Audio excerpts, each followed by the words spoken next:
Hi, I'm Megan Elliott, co-founder and managing director of Ginger Cloud Foundation.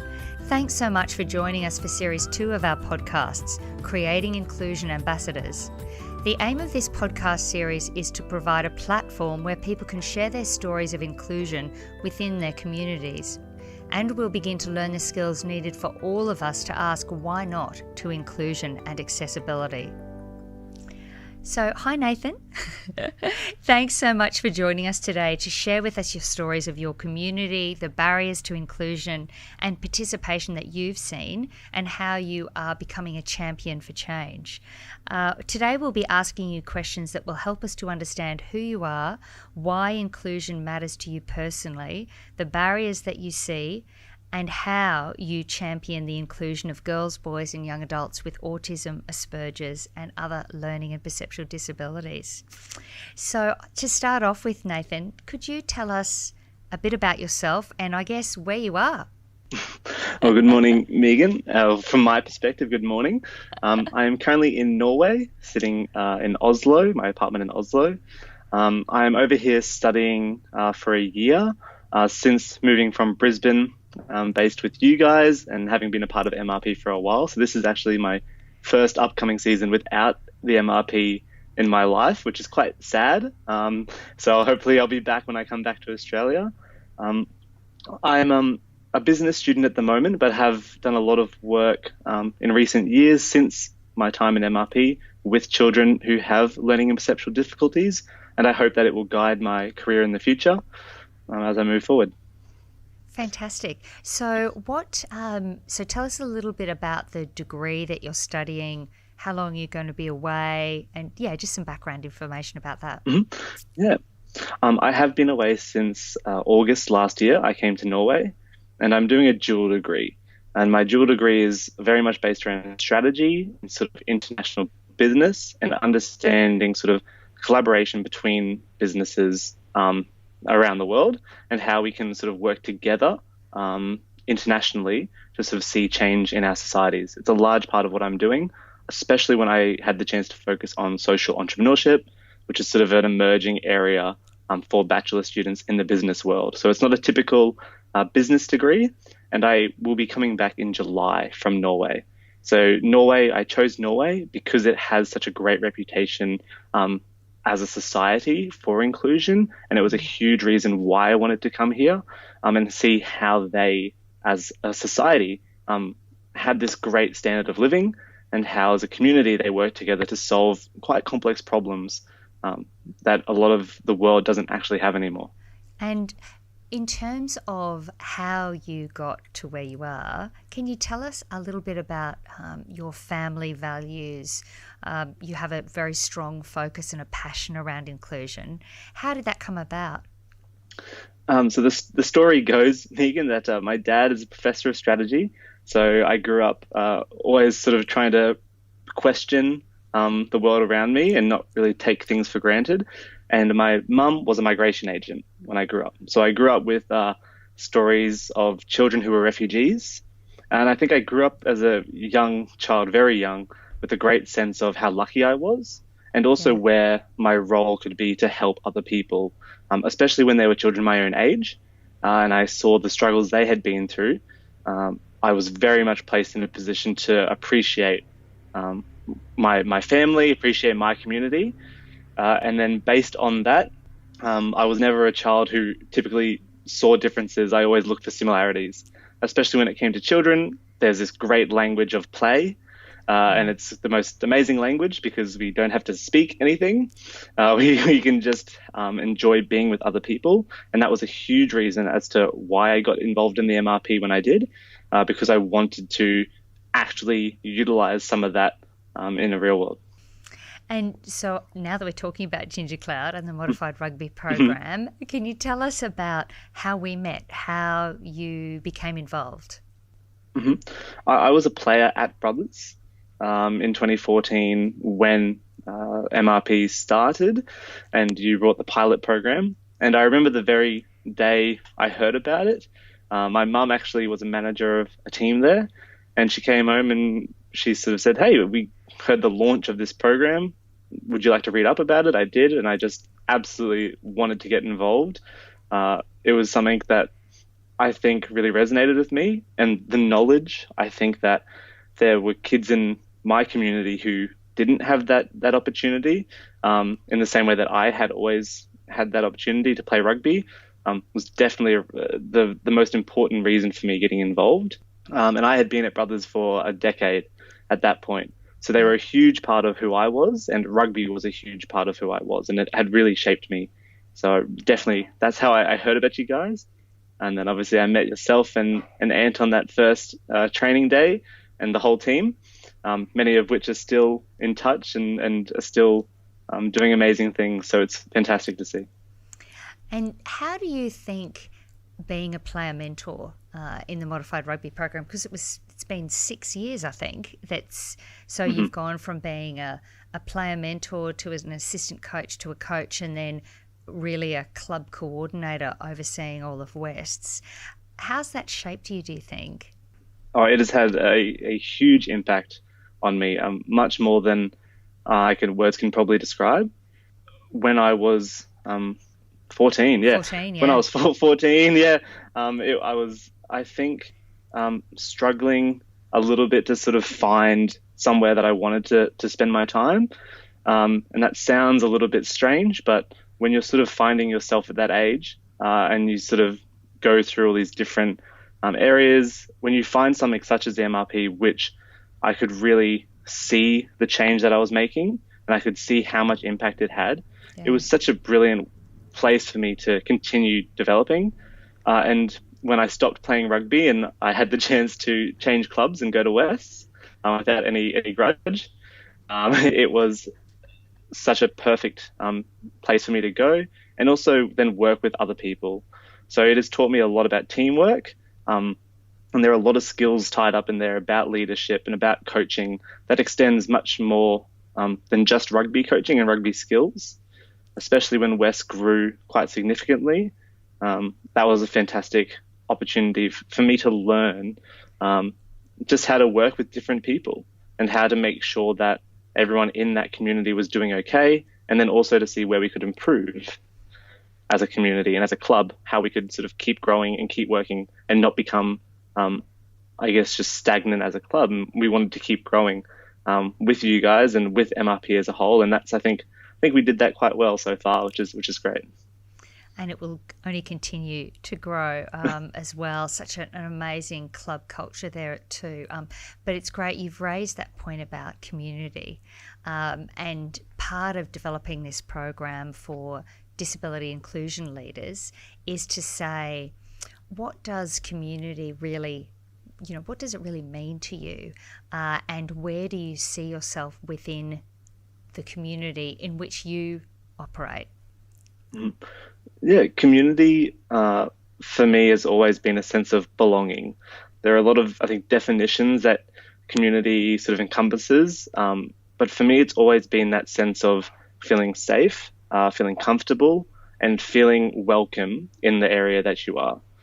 So it doesn't necessarily involve anything to do with even nationality or to do with sort of gender or race. It is very much just that sense of being a part of something bigger. Now, obviously, in Norway, my community has changed.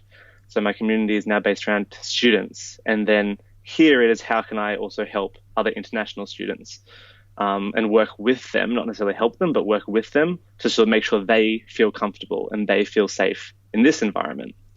And it was no different with MRP, because in that time, and when the conversation of the rugby community grew and the term, I think, tribe became used within MRP, I thought that was a fantastic way to sum it up.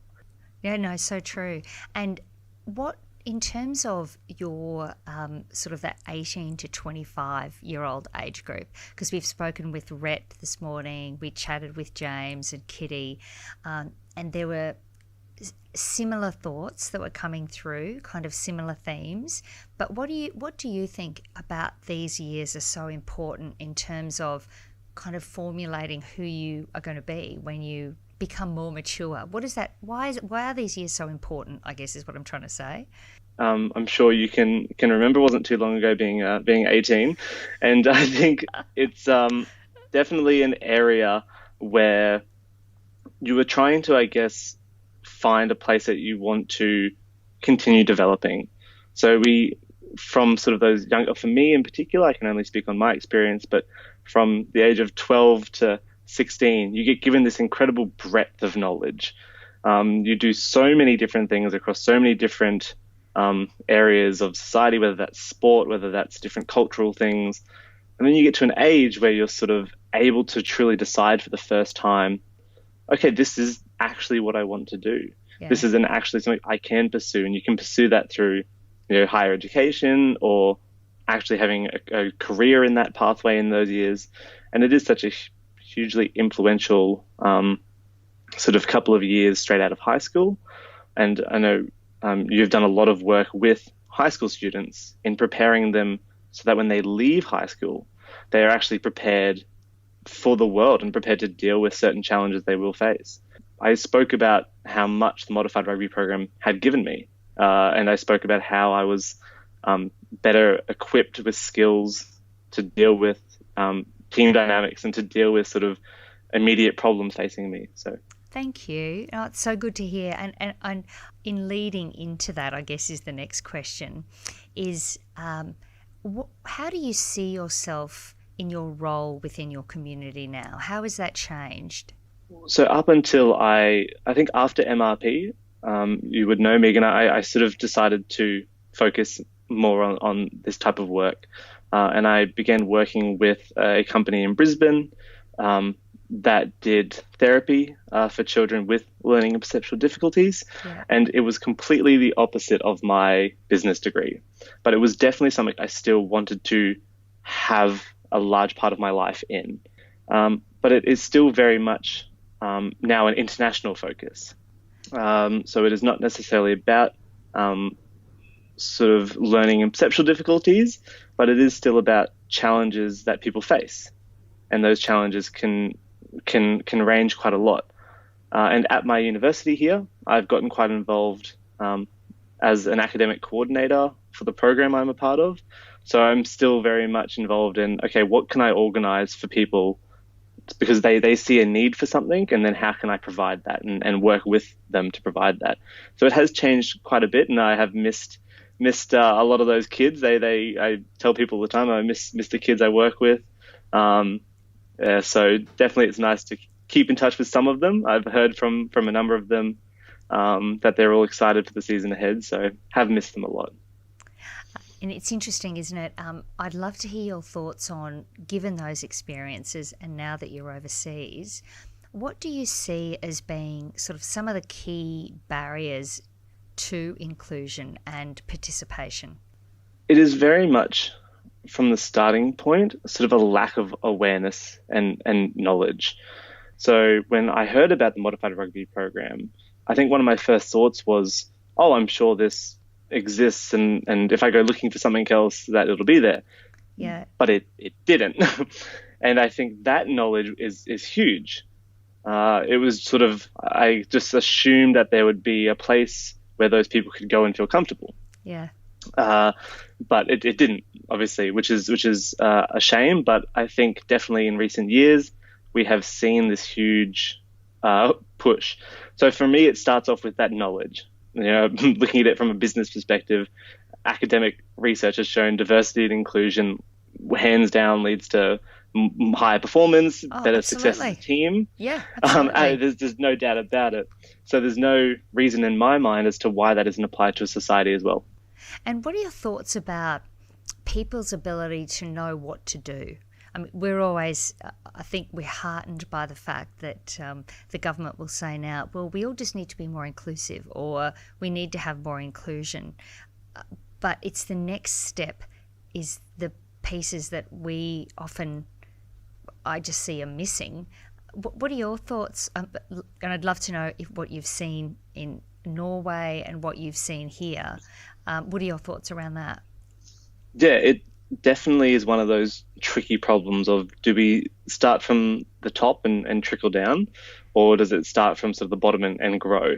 In Norway, what I have seen that they do so well is it does start from the top down, Yeah. and it does start from higher bodies and organizations placing a focus on their communities. But it also starts with the conversation between the two. And I think that is the most vital element to overcoming those barriers, because you've got someone who has the ability to make change, and then someone who actually benefits from it. And often they don't talk, unfortunately, as much as they should. And I think what I've seen do really well here is actually understand the issues that the society are facing. This goes down to the most simple things, as in how the streets of a city are designed. Even all the buses and the train networks here, they are designed for people in wheelchairs. They're designed for people who have lower mobility. Yeah. There are also then entire systems set up in their schooling to include and incorporate play amongst all children. And the modified rugby program is to make the connection there, is trying something, showing that it doesn't necessarily or doesn't just work, but it really thrives, and people really get around the program, and then other people will be more willing to adopt it. And just changing that mindset that it's not something forced, it is something welcomed, and the change is welcomed.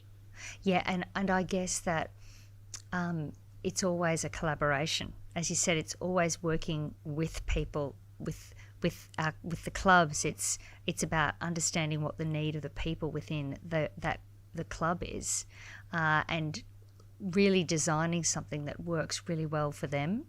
Mm-hmm. Fantastic. Yeah, definitely. I just wanted to ask you as well, why does we may have kind of talked around this, but if you had to sum up why inclusion matters to you, what would you say? I think inclusion matters to me because I have seen how valuable it is, not just to the people that we are including, but has for me now extended internationally and working with teams. An example I can give you was last year I was in Thailand working in a team, and there were 10 nationalities represented there. Yeah, wow. And having an important, and keeping in mind the fact that some people have different backgrounds, different cultural experiences. Some people, English was their fifth language on that table. So that in mind, and having to sort of run a meeting like that, you sort of start to appreciate how much it is. And you start to get comments from people saying, thank you for just considering my perspective there. And for me, inclusion, that is exactly what inclusion is to me, is just appreciating someone else's perspective. And I think in the last year, my biggest thing has been leadership isn't about having the right answers, but having the right questions. And then finding out what is needed from someone. So that is really what inclusion means to me, and how it is for me. And if you were sitting down with someone who didn't really understand inclusion, sort of the first time you'd had the conversation with them, how would you describe it to them? I have had this exact conversation with someone when I was working last year, before I came to Norway, and it came about when I think when the term sort of just diversity and inclusion was being used to explain the modified rugby program, and I think I keep going back to that first example you gave me many years ago, when you gave the story of Max, and you said you would love for Max to go to the local rugby club, be able to sit down and have a conversation with someone and know that he is welcomed, know that he feels comfortable there, because that is his community. So for me, that is the definition of an inclusive community. And I have used that example quite a lot, because I think that is such a huge element that we are working towards. I really want to know that where they go, they will also feel included. So I think that's the example I use for inclusion quite a lot, and what an inclusive community looks like. And I'll give you a bit of an update. I'm not sure if you've seen, but Max has started work experience here at Ruggers. And Matt just called me last week and said Max loves it so much, and the head chef Ash has offered to do his Cert 2 in hospitality with him, because Wow. they just love having Max around. And That's awesome. I think that's where that dream, that vision that we had about that Max can be here without us. He has a place where he is loved and valued for Max, not because he has autism, but because Max really, his two superpowers are cooking and eating. So, and he loves it. And more than that, the Ruggers, they love having him here. And part of the conversation I was having with, Rhett and James and Kitty this morning was how we change that conversation from our children being a cost to a benefit. And that inclusion doesn't cost us anything. We gain everything.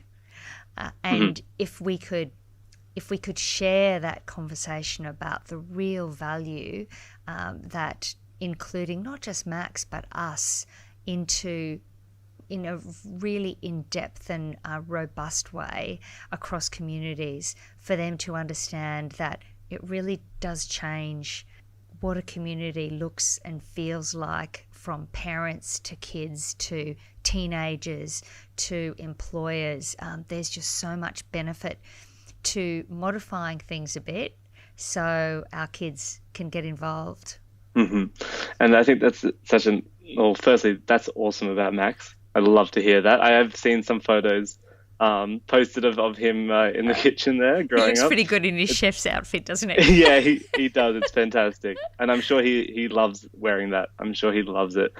But it is interesting because when we started doing this, I always used to say to people when they sort of said, "Oh, but why? What do you why do you see this working for inclusion, just working with kids?" And I always say to them, go and ask a child, any child, but if specifically maybe one with ASD or something along those lines, and their brains are not restricted by science or even sometimes logic, and it is fantastic and amazing. They have the most amazing brains out of any person I've ever worked with because they see things very differently. Yeah. And I think if we can then start to, as they grow up and start to see how they see the world, I can only imagine it will lead to some pretty amazing things in my lifetime. So it is just a starting point. And whilst that's just people in a rugby club, that is the starting point. I can't wait to see where the next decade will take us. Oh, thank you. So just before we, I guess, sum up today, is there anything else you'd like to add or any other stories you'd like to share? I think from a more personal note, I think I'd like to sort of thank the Modified Rugby program, and specifically you and Ant, because it has given me a lot, and I do mean that very sort of from the bottom of my heart. I thank you for that, because it did give me something that I could really see the value in. And now I'm a business student, and typically I think business students, we get caught up in sort of finance and all of these areas. But a huge part of what I'm doing now is understanding sort of society and team dynamics. And whilst that's not, again, people playing rugby, I think it has certainly driven where I want to go in life and this huge part of who I am. And I mean that as part of an identity of, I see myself as someone who is involved in that community. So in a very roundabout way, whilst the MRP is all about inclusion and in community for other people, it gave me a community to really sort of spend my time with and really enjoy being with. Oh, thank you. And we can't wait to see you when you get back. Yep. I will be back, I'm sure, and down to the first training session I can get to.